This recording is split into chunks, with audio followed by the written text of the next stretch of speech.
ప్రత్యక్షమయ్యొచ్చినాడిలా ఎన్నేళ్ళ నిద్దురా తీరిందే నీ కల మంచి నీళ్ళిద్దురా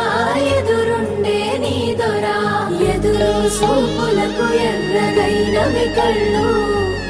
ఎదవారాలకు బక్కాగైనది ఒళ్ళు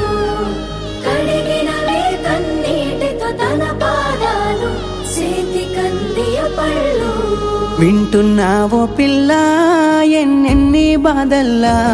పడ్డంక ఒక్కటైతున్నామే నువ్వు నేనిలా వింటున్నావు బావా ఎన్నెన్ని దుఃఖాలే దిగమింగి ఒక్కటైతున్నామే నువ్వు నేనిలా కోపమచ్చి మాటలంటని చెయ్యి లేపి